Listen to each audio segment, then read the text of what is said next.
This is the Cobain 50 from listener-powered KEXP. I'm Martin Douglas. Last weekend, KEXP held an incredible event in the Gathering space celebrating the Gits.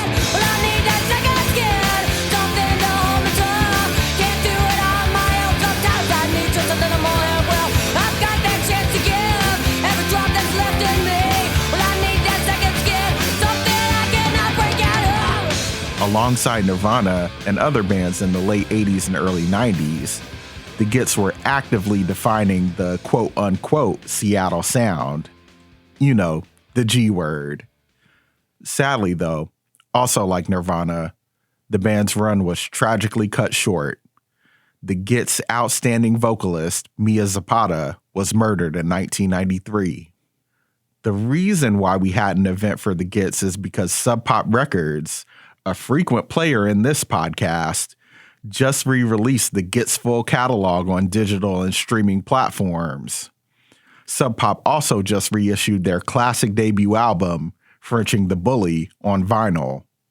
So this week on the Cobain 50, we want to honor the Gits, who are contemporaries of Nirvana.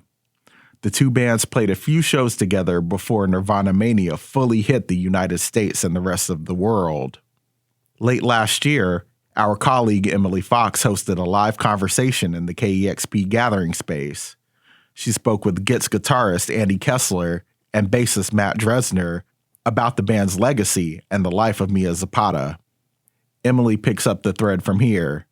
Enjoy the conversation. So the Gits met and formed at the Liberal Arts Antioch College in Ohio in the mid-'80s. And from my understanding, it was kind of, please correct me if I'm wrong, but like similar to Olympia's Evergreen College in that you didn't really get letter or numerical grades. Is that correct? Yeah. It's probably maybe like the bizarro version of Evergreen or Reed in an inverted, demented type of way. So. Yeah. So then as a band, you decided to get out of the Midwest and get far out of the Midwest, and you landed in Seattle in 1989 because at the time it was an affordable place to live, which is not the case anymore. And it was also like a really interesting time musically because it was right before the grunge explosion in Seattle and then the subsequent punk rock Riot Grrrl movement that started in Olympia, Washington. And I've read some people describe your music as grunge. I understand that Riot Grrrls, really looked up to Mia. And I'm just curious, where you feel like you fell into the scene in Seattle at the time when the band was active, and also how do you define your genre of music? I mean, some of that stuff I think would have been surprising to us when we were a group to learn that. And the most concise thing to say probably is five chord punk, not 4-chord punk. 5-chord punk with a great singer. So punk is the answer. Hardcore and punk. Yes. I think that's. Yeah, and a lot of these other labels that you described, the Riot Grrrl and grunge, sort of were put upon the scene afterwards, and yes. We weren't very conscious or aware or concerned with any of that. So let's get into the Gits music a little more. I'm curious, Matt and Andy, what would you say are some of the songs that you're most proud of from just a musical or a lyrical standpoint? Well, some of my favorites certainly would be Seaweed.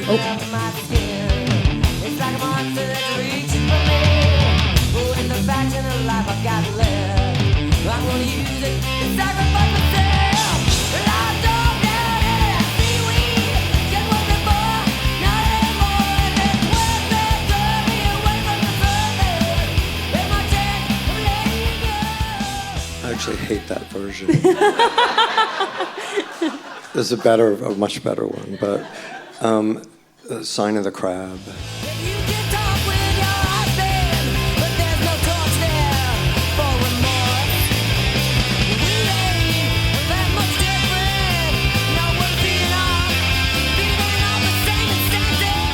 Bob.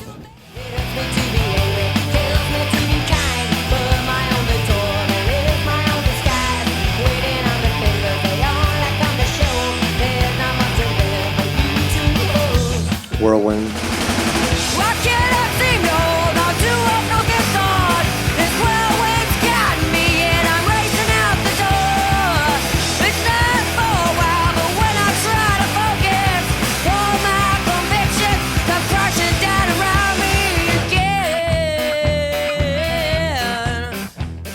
So Matt and Andy, I would love to hear your, you obviously were such a tight band. You lived in a house together in Seattle. You were. Well, he didn't live there. I never didn't lived live with these people were too filthy. I couldn't live with them. It's fair. From the descriptions, I can get that vibe. I'm curious how you both would describe Mia as a human. Mia was she was just a dear, sweet friend. She was a funny, lighthearted person who was very open-minded and open to people. She saw the good in people. She had, just a phenomenal sense of humor. She, like all of us, could go through some heavy stuff at that time in our lives, but she was a good friend to a lot of people. Yeah, she was the best, really. She was just a wonderful person. She was a heavy person in a lot of ways, personality-wise, emotionally. Put it this way, she was the person that, when I was having a hard time, she was the first person I would go to speak to. So we used to have, our band was just full of in-jokes, as they tend to be, I guess. And we had a joke that, we'd ask her, so Mia, what's this song about? When we made a new song, she'd go, oh, it's about the torment. And be like, all right, well, okay, what's that one about? I go, it's about the torment, so it was about the torment. But, it's when someone's a little bit in the public and then they die or whatever, they tend to perhaps constellate a lot of kinds of projections upon them and so forth. We were speaking with someone just a couple of weeks ago. I mentioned, Ian Curtis from Joy Division. And Mia was a huge Joy Division fan too. But I remember when I was about 18, I had read a bunch of interviews with them. And, maybe from the music and photographs, you have some idea of what Ian Curtis, his image of this very extremely melancholy, despondent young guy in a trench coat and such, looking downward and all this, and his haunting blue eyes and such. But, if you read these interviews, you see like they were really like lighthearted, blue-collared guys who went to the pub and drank, and they were really funny, and stuff. And Mia was, as Matt said, she was a really funny person. At times, not entirely intentionally, but most of the time intentionally. And she was just great, a really creative, caring person. And, so she has an image of being a wild woman in some ways, but she was just a very, very deep person, So. And a visual artist too. Visual artist and a writer, I don't think it's recognized what a unique and just powerful writer she was. I was saying this to some of my people here.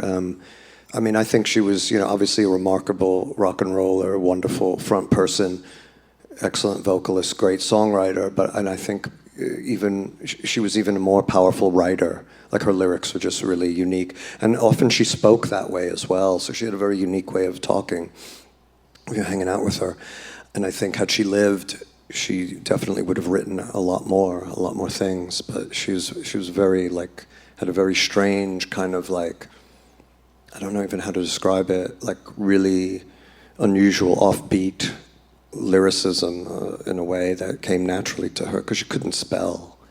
Well, she was dyslexic, I think I read. Yeah. But she was an incredible writer, very, very powerful and good.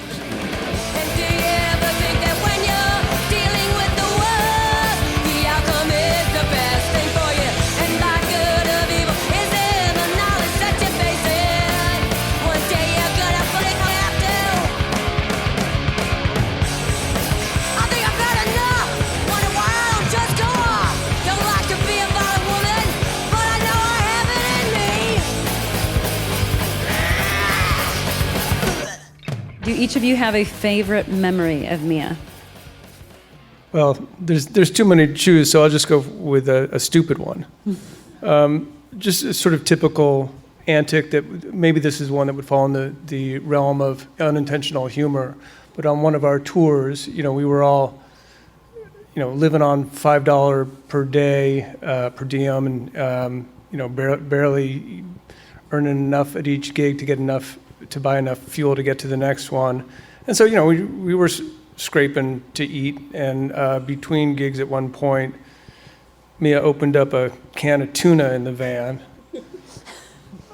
and squeezed the water out the window, and it sprayed all the way down the side of the van and into sort of the vent windows. And she was apologetic and offered to eventually clean that up. But that was the sort of she was just a normal, clumsy person doing dumb stuff that we all had to suffer through. Yeah, she did stuff like that. For example, she had this thing where she really loved to drive, but she didn't know how to drive, and of course, no one ever had given her a license. But she wouldn't tell people that. But she would, if ever asked, "Do you want to drive?" She'd be like, "Yeah," or "Let me drive. Can I drive your car?" and stuff. And the first time this became apparent was me and a friend of ours had back in college.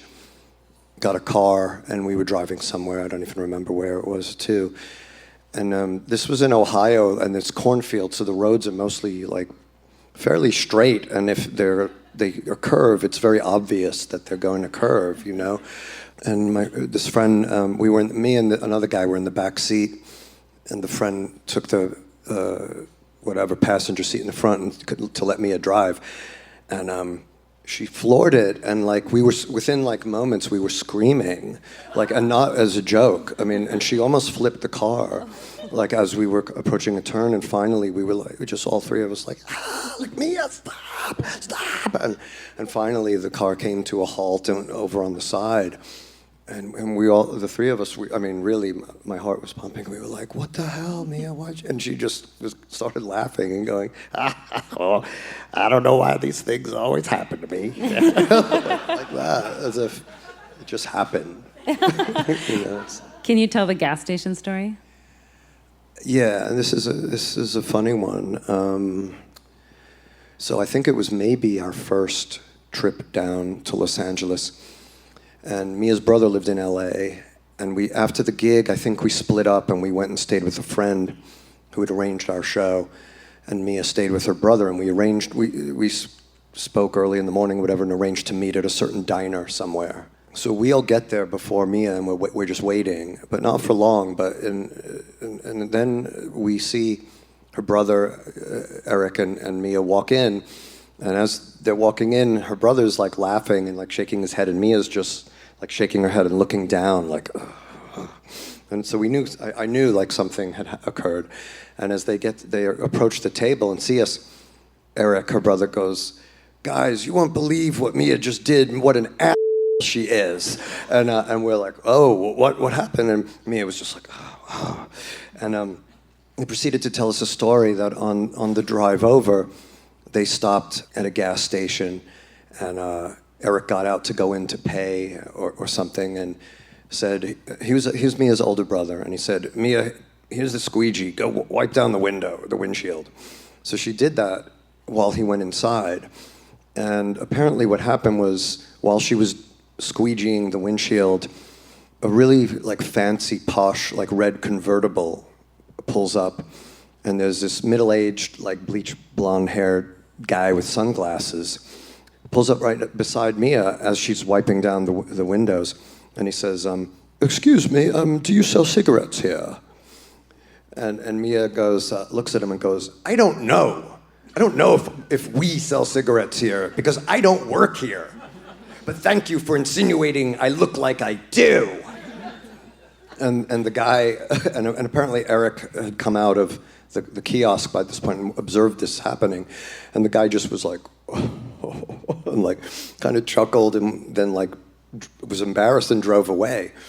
And Eric says to Mia at this point, he says, "Mia, you asshole, do you know who that was?"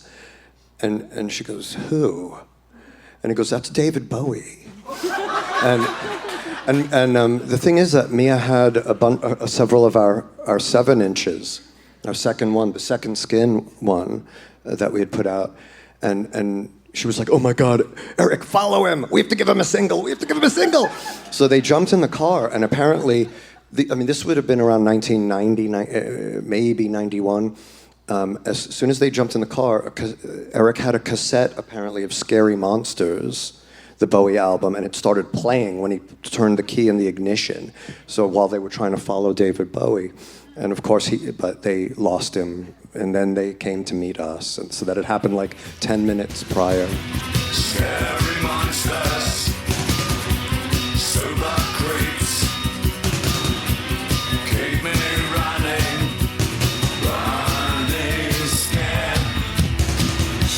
Scary monsters, sober creeps, keep me running scared. You're listening to a conversation recorded live at KEXP with the 90s Seattle band The Gits. When frontwoman Mia Zapata was raped and murdered in 1993, the music community came together. There were benefit shows featuring Seattle big hitters Pearl Jam, Heart, Soundgarden, Nirvana, and the Presidents of the United States of America. Some of that helped fund Home Alive, an organization that started in Seattle that offers self-defense and was created in response to Mia's murder. Then Joan Jett, who led the Runaways, one of the first all-female bands that formed and made it big back in the 70s, she sang on a Gits cover album with the surviving members of the band. That album helped raise funds to hire a private investigator. Mia's murder case went unsolved for a decade. That's until DNA evidence matched a stranger who was arrested in 2003. He was tried, convicted, and sentenced to 36 years in prison. I asked the band what it was like to have the music community come together following Mia's passing. No one knew what to do, including ourselves. There was, our best friend had been killed. It was unsolved. And there was a lot of energy from friends and the music community that just wanted to help in some way. The outpouring was overwhelming. The only thing we could think to do, since the police, we didn't know what, if anything, the police were doing to solve the murder. So we hired a private investigator, and that's what a lot of these benefit shows went to help fund. And I'd like to say the memorial that we had at a club that was called the Weathered Wall, I think on 5th, was it? I think throughout the day they had well over 1,000 people, maybe between 1,000 and 2,000 come throughout. Yeah, so. Yeah, and people like, the big bands that you mentioned, everyone was just looking for ways to help, and including Joan Jett, who had mentioned Mia in a video that she had just released on MTV, and that through very peculiar circumstances ended up being a series of benefit shows that we played with her singing, which was surreal. But again, just like the generosity and earnestness of a lot of really good people just wanting to do something.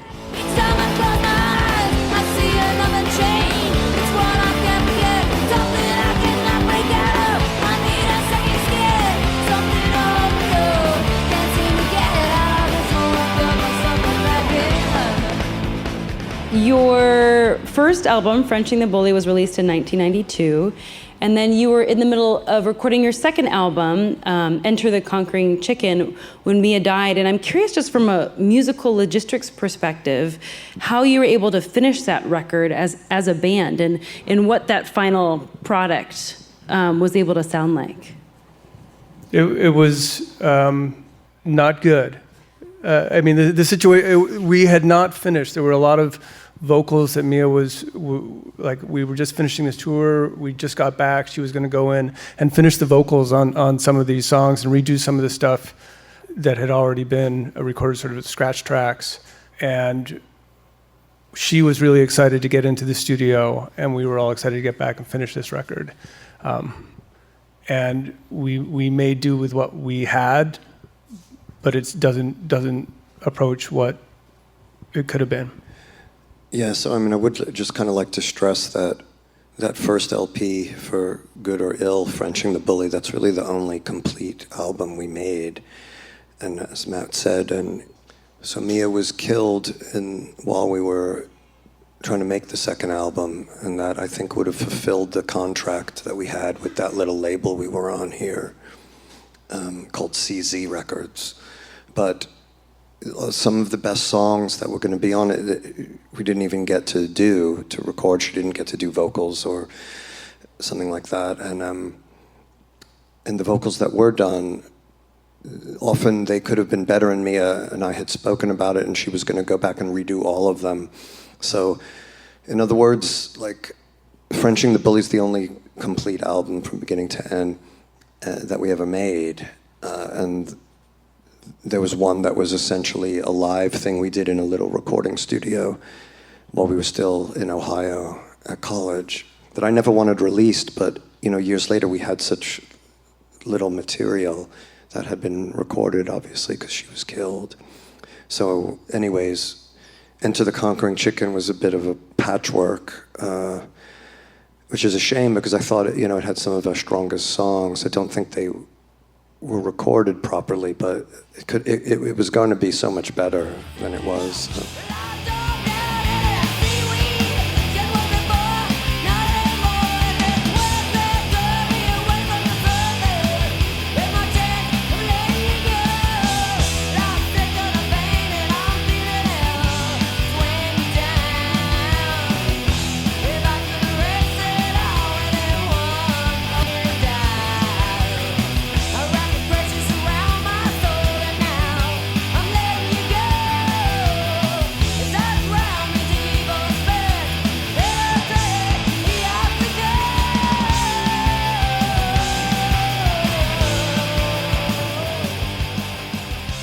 I'm curious, like, what you wish you were able to do as a band that you didn't get to do. Oh, absolutely. Well, I wish we had been able to make, to my mind, what would have been a really first-class, stellar album or a series of them, and we never got to.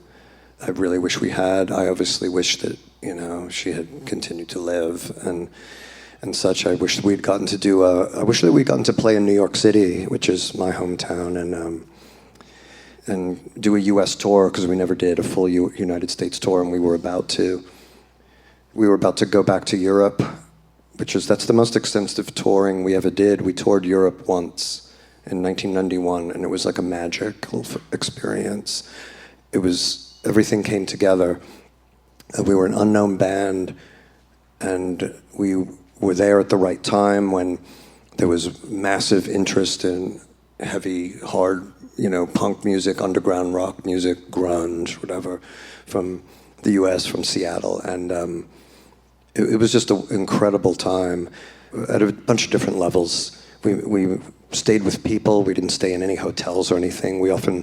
The shows really varied from night to night wildly, so we never knew like what the conditions might be. From like playing a massive, one of the largest club in Berlin with like a club with like 25 huge rooms, to like a few nights later playing in like an abandoned building in like the Netherlands where like called the Dirty Cat Box. Yeah, like really terrible situations. Some of them, like in one of them, this was like literally a basement, so a subterranean cellar, ancient cellar, that the ingenious kids who were putting on the show decided to spray paint graffiti. Like an hour or two before we were just supposed to play. So the fume, it was like toxic. It was like really weird. So, but we made a lot of great friends, and whenever like kind of seeming catastrophes happened on that tour, like something else would happen totally unexpectedly that would make things result in something far better that we couldn't have foreseen. So it was like really weird how that happened, and we just couldn't wait to go back. So that was one of the best things we did, and we were looking forward to returning a second time, and etc. So I mean, all these years later, so what does this mean now that Sub Pop's gonna reissue and remaster your music? Yeah, I mean, we feel really grateful and privileged that we have an opportunity with help from especially Rachel, but a lot of really great folks who have pitched in to help us untangle this 30-year-old ball of yarn that has been, stuffed in a box and last seen of Raiders of the Lost Ark kind of stuff, and pulling it out and cleaning it up and preserving it and getting, Jack and Dino to remaster it and establishing this new partnership with Sub Pop. We really feel like there's so much passion there to help us do this right. We feel like it's a great home for this music to be able to be available broadly again, and that's really important for us. I think for the memory of our dear friend Mia, to make sure that there are young people today that may come across it again and be inspired by her. So this has been, it's been a long, hard road to get to where we are. It's taken a lot of work and a lot of support, but I'm really excited that, this stuff is coming out of a box and it's going to be on a shelf. It feels really good to be able to share it. So as you guys were getting the archival material, I would like to play a video that has not been released as of this recording date. It's for your song, Wingo Lamo. Anything you want to say about this video or song before we play it? Yeah, it's one of my favorites. And this is the one, and maybe people have heard this, Just Like My Father Told Me. Anyone know that? Okay. So occasionally, I would ask Mia what the songs were about, what her lyrics were about, or ask to read them. The torment. We knew that, but anyways, for some reason in this song, what to me was the chorus, I thought she was saying the words, just like my father told me. So I said to her one time we were hanging out, and I said, "So Mia, what did your father tell you?" And she was like, "What? What are you talking about?" And I said, in Wingo Lamo, when you say just like my father told me, like, what did he say? And she was like, "What? You idiot, what are you talking about?" I was like, "Just like my father told me." I'm like, "Yeah." And I sang it to her, and she said, "No, I'm the words that are actually immobilized by the torment. Not just like my father told me." So anyway, I was like, "Wow, that's great." So from that point on, every once in a while when we would play it live, and this one, I always loved playing it live. And it was one of my favorites. Well, you'll see if you pay attention. So it was always funny. If I can just introduce the video. So this is from that footage that Doug Prey shot for the film Hype, of a concert that we played at Rock Candy in January of 1993. And Doug generously made the original film available for us to transfer. It's the highest resolution transfer of this film that's ever been done. It's been up-resed and cleaned up by some really amazing, talented editors and color grading people, and it was just such a treasure to be able to see this. And it sounds really good, and the performance was really good. So we're really excited that this is going to be released publicly very soon. Well, let's take a look. Just all once.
So that was just a portion of the Gits, Wingo Lamo. Any final words that you want to say about Mia the Gits before we wrap up? I appreciate you bringing us on to this program to help share it. Andy and I, we haven't really spoken to anyone about this. We've talked to a journalist for the first time about 2 weeks ago in 25 years. So it's kind of a lot bringing it out. We feel like everyone who's involved in coming across it has just been really wonderful. So we're grateful for the support and the interest all these years later, and just excited to be getting it out for people. That was my conversation with the Gits members Matt Dresner and Andy Kessler. Special thanks to Emily Fox for hosting this conversation with the Gits. You can hear Emily talking with different artists every week on the Sound and Vision broadcast, Saturday mornings on KEXP's airwaves, or anytime you like on the podcast, A Deeper Listen. Also, as part of our Gits celebration, I wrote a retrospective on the Gits for my Pacific Northwest music column, Throwaway Style. You can read that feature online or subscribe to the Throwaway Style newsletter at kexp.org. That's it for this episode. Thanks also to Roddy Nickpour on audio production. Also a special shout out to Isabel Khalili and Larry Mizell Jr. My good friend and co-host Dusty Henry will be back with me next week. I'm Martin Douglas. This is the Cobain 50 from listener-powered KEXP, where the music matters.